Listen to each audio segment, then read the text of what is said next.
Hey, what's going on, everyone? Welcome back to the channel. I'm Mace, coming to you from Vancouver Island in Canada. And today we're checking out what was the Black Death. This plague that swept across the world, Europe, killed huge swaths of the population of the world at the time. It's pretty scary. Let's hop into it, see what started it and how it worked. And just, it must have been absolute hell for people back then, and can't even imagine. That's why you got to be gracious every day. You got to have gratitude every day for what you got, and remember, health is the number one thing. You know, your hierarchy of things in life: health, like security, career, money. Like, health's number one. All right, let's go.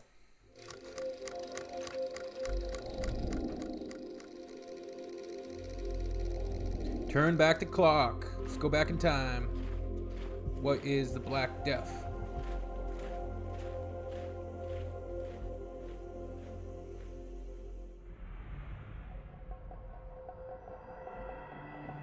So we're going all the way back to 1347. I feel like the Black Death is something everybody knows, but some of the details I could definitely use a refresher. I think this is good. Delirious victim staggers about in his final moments.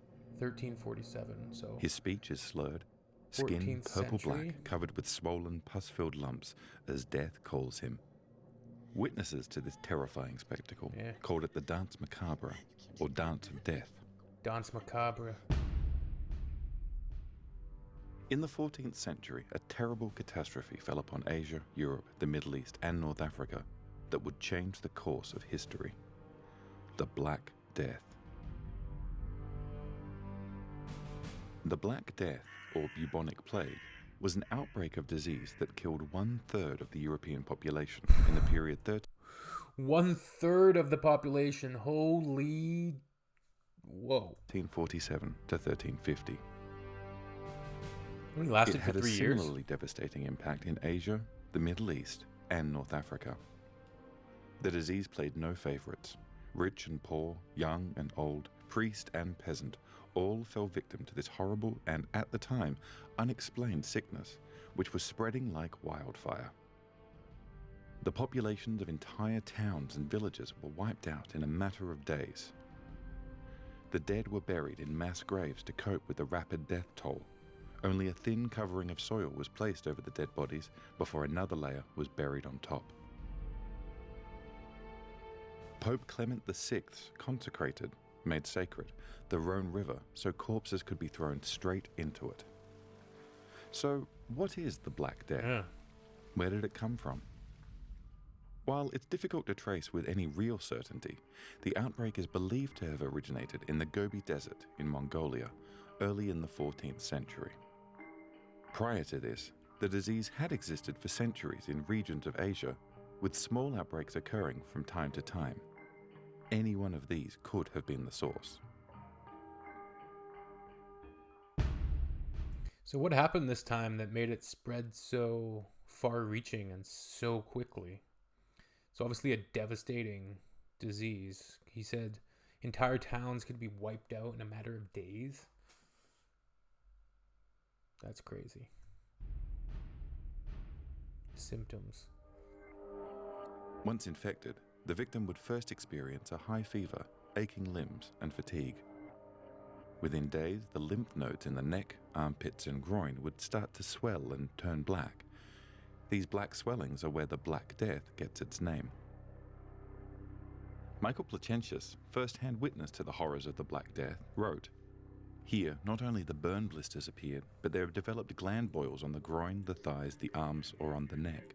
At first, these were the size of a hazelnut and developed accompanied by violent shivering fits, which soon rendered those attacks so weak that they could not stand up, but were forced to lie in their beds, consumed by violent fever. Soon the boils grew to be the size of a walnut, then to that of a hen's egg or a goose's egg, and they were exceedingly painful and irritated the body, causing the sufferer to vomit blood. The sickness lasted 3 days, and on the 4th, the latest, the patient succumbed. The stinking pus-filled swellings, otherwise known as buboes, gave the bubonic plague its name. their nervous system under. Oh, jeez, man. What a nasty disease. What a terrible way to go. Like, can you imagine? What a terrible way to go, man. Jeez. That's why we're lucky. If you're watching this video right now, you're lucky. I'm lucky. And preserving that health is so important. And I think we definitely start to realize as we grow and as we get a little bit older, you know, when we grow out of that kind of grace period of youth, you know, that youthful bliss where you don't really think about it as much, but, you know, time starts accelerating. You kind of notice how short life is, how fickle life can be. And, you know, we're here for a short time. So we need to be kind to one another, like as best as we can. Like, we're here for such a short time. I don't have the patience to fight people or, you know, get in stringent arguments. So much of the politics of 2025 is exhausting. And so much of the media paints such a divisive and scary picture, right? They fill you with so much fear. And it's been 5 years since the pandemic, and that's a crazy thing, right? Some of us, you know, people have grown so much since that time, but it almost feels like it was yesterday, right? This is scary though, the Black Death, how it's so quickly, 3 to 4 days and you're gone, and the way that it spread, people would have no knowledge of, you know, preventative measures, and it would just spread like wildfire, right? Attack, victims would become crazed and delirious with fever. Once the swollen lymph nodes started to burst within the body, the sufferer was not long for this world. Death usually occurred within the week. By the time the infected person who had introduced the disease to the port, town, or village died, others would already be in the early stages of infection. Damn. This made preventing an epidemic incredibly difficult. The outbreak of the Black Death in the 14th century actually involved 3 different strains of plague. The most common and visually the most gruesome form is the bubonic plague. The second form was the pneumonic plague. It infects the respiratory system once the bubonic strain reaches the lungs.